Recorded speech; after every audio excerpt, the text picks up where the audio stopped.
నేనైతే 2 నెలల నుంచి కువైట్‌లో లేను. ఇండియాకి వెళ్ళిపోయిన 2 సంవత్సరాలు పూర్తి చేసుకొని వెళ్ళిపోయాననమాట. మళ్ళీ రిటర్న్ వచ్చేసిన. వచ్చిన 2 రోజులైతే నిద్ర రాలా. ఫ్యామిలీ గుర్తొస్తుంది. నా కొడుకు గుర్తొస్తున్నాడు. మా అమ్మ గుర్తొస్తుంది. అలాగే మా భార్య గుర్తొస్తుంది.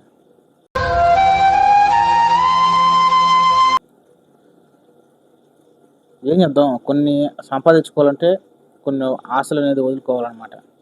హాయ్, హలో, నమస్తే, welcome back to our channel. ఈరోజు మన వీడియోలో ఒక చిన్న ఇన్సిడెంట్ అయితే పంచుకుందాం అనమాట. ఏంటంటే, ఒకప్పుడు ఫోన్ లేని కాలంలో ఒక ఫ్యామిలీ డిస్ప్యూట్ కువైట్కి వచ్చి గల్ఫ్ దేశాల్లో వచ్చి బతికిన వాళ్ళ కథ ఎలా ఉంటుందో, ఇప్పుడు ప్రజెంట్ జనరేషన్లో ఫోన్ ఉండి ఈ కాలంలో ఎలా ఉండదో చూద్దాం ఒకసారి.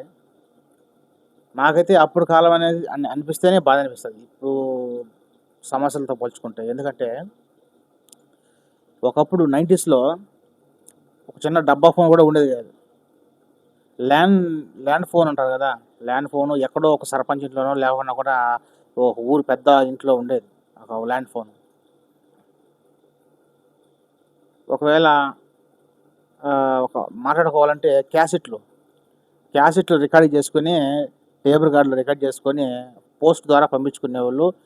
నెక్స్ట్ మాట్లాడేది అక్కడ రికార్డింగ్ చేసి పంపిస్తే ఇక్కడ పోస్ట్లో ఒక నెలకో 2 నెలలకో వస్తే ఇది ఆనందించేవాళ్ళు అనమాట.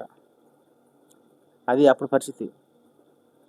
అదేవిధంగా ల్యాండ్ ఫోన్లు కూడా ఎవరో ఊరు చివరో లేకుండా ఉంటే అప్పుడు ఒకసారి ఎస్టీడీ బూతులు నాకు బాగా తెలుసు.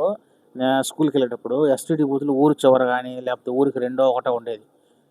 ఈ విధంగా మా శుక్రవారం వచ్చిందంటే మా భార్య ఫోన్ చేస్తుంది అని చెప్పి భర్త ఇంటికి వెళ్ళిపోయి అక్కడ కాపలా కాసుకునేది అనమాట. క్యూలో నిలబడుకునేవాళ్ళు. మగవాళ్ళు అయితే ఆడవాళ్ళు పోయి నిలబడుకునేది, ఆడవాళ్ళు అయితే మగవాళ్ళు పోయి నిలబడుకుంటూ ఉంటారు ఆడ. అంతే కదా. వాళ్ళ భార్య ఇక్కడ కోవిట్లో ఉండింది అనుకో, వాళ్ళ మొగుడు వచ్చేసి అక్కడ కావిలు కసుకో ఉంటాడు. ఈరోజు శుక్రవారం మా భార్య ఫోన్ చేస్తుంది. అదే మొగుడు ఆడినాడంటే మా మొగుడు ఫోన్ చేస్తాడని చెప్పి ఆడ ఉంటుంది. అంటే పిల్లలు ఇంట్లో వాళ్ళు మాట్లాడేదిలే, ఓన్లీ వాళ్ళ భార్య ఎందుకు డబ్బులు ఎట్ట వస్తాయా, హలో అంటే 6 రూపాయలు పోయేది అప్పుడు. 6 రూపాయలు ఎన్నో రూపాయలు అది ల్యాండ్లైన్. నాకు ఎస్టీడీ బూత్లో మాట్లాడేది బాగా తెలుసు.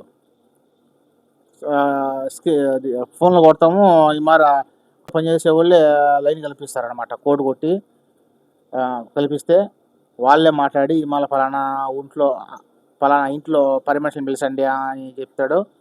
లేదంటే భార్య అయితే పలానా మా మొగుడిని పిలిచండి అని చెప్పి ఏదో చెప్తారు.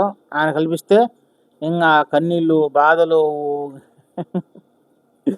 నవ్వులు, కష్టాలన్నీ ఇంకా ఆ రోజు ఒక్కరోజుకి ఒక 10 నిమిషాల్లోనే కక్కేసి వాళ్ళ ఫ్యామిలీ గురించి ఏందో అన్నీ వచ్చేస్తాయన్నమాట ఒకరోజు. అలా ఉండేది. క్యాసెట్లు మాట్లాడుకోవటం, నెలకోసారి ఫోన్లు మాట్లాడుకోవటం. ఇప్పుడు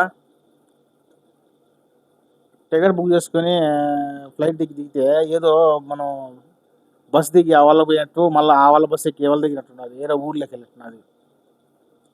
జర్నీ అయితే ఒకటే జర్నీ, కానీ వితిన్ మినిట్స్లో మనం ఇప్పుడు కోవిడ్కి వెళ్తాము. కోవిడ్కి వెళ్ళిన తర్వాత మనకి ఏమైనా సమస్యలు వస్తే వెంటనే మనకు వీడియో కాల్ చేసుకోవటం, లేకపోతే ఫోన్ మాట్లాడుకోవటం ఏదో జరుగుతుంది సెకండ్స్లో.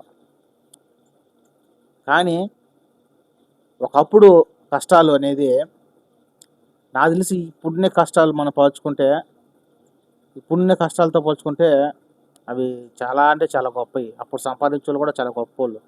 ఒక ఫ్యామిలీ నిడిచిపెట్టి, ఒక ఆడ మనిషి కోవిడ్కి వచ్చి ఫ్యామిలీ నిడిచిపెట్టేసి, భర్తని పిల్లల్ని అందరిని నిడిచిపెట్టేసి, ఎలాంటి ఎంజాయ్మెంట్కి దూరం చేసుకొని అక్కడికి పోయి సంపాదించుకొని ఇల్లులు వాకిళ్ళు కట్టుకొని బిడ్డలను భూముల బొట్లు సంపాదించుకొని బిడ్డలు చదివించుకొని ఇప్పుడు కొంచెం స్టేజ్లో ఉంటారంటే చాలా అంటే చాలా గౌరవం అనమాట. అలాంటి వాళ్ళు నేను కూడా గౌరవిస్తాను. ఆడ మనిషి అక్కడికి వచ్చిందంటే ఎన్ని కష్టాలు పడిందో ఆ రోజుల్లో. ఒక అతను పోయి కష్టపడుతున్నానంటే పెళ్ళాం బిడ్డల కోసం ఎంత కష్టపడుతున్నానంటే అర్థం చేసుకోవాలి మనమే, సరేనా. ఇప్పుడు వచ్చేసి అక్కడ ఫ్లైట్ ఎక్కుతాము, ఇక్కడికి వచ్చినాక హలో వచ్చేసిన ఇంటికి, ఇక్కడికి వచ్చేసి వీడియో కాల్, అంతే కదా. నాకు కూడా ఇప్పుడు 2 నెలల నుంచి కోవిడ్లో లేనమాట. ఇప్పుడు వచ్చినా కాబట్టి నాకు కూడా కొంచెం ఫ్యామిలీ నిడిచిపెట్టేసి మా కొడుకుని ఇష్టపెట్టాలి నుంచి భార్యని ఇష్టపెట్టాలి రావాలంటే అది ఒక విధంగా అనిపించేది. మామూలుగా సాధారణంగా కోవిడ్లో అట్లా మర్చిపోతాం కాబట్టి టిక్టాక్ చూసుకుంటూ ఫేస్బుక్ చూసుకుంటూ ఇలా హ్మ్, ఏమన్నా డ్యూటీలో పడిపోతాం కాబట్టి అంత అలవాటుగా ఇంకా అంత అనిపించదు అనమాట. ఎందుకంటే అలవాటు అయిపోతుంది. ఇప్పుడు కూడా ఉండదు, అలవాటు అయిపోతుంది. ఒక వారం 10 రోజులకి అలవాటు అయిపోతుంది. ఒక్కసారిగా మన పెళ్ళాం బిడ్డలని తగ్గొట్టేట్టు వచ్చేస్తే మనకు కూడా అదే విధంగా ఉంటుంది. అందుకే మీకు ఎలా అనిపిస్తుందో నాకైతే 2 రోజులైతే నిద్ర రాలా. మా కొడుకు గుర్తొస్తానే ఉన్నాడు. నా భార్య గుర్తొస్తానే ఉన్నది. మళ్ళా మా అమ్మ. ఏం చేద్దాం?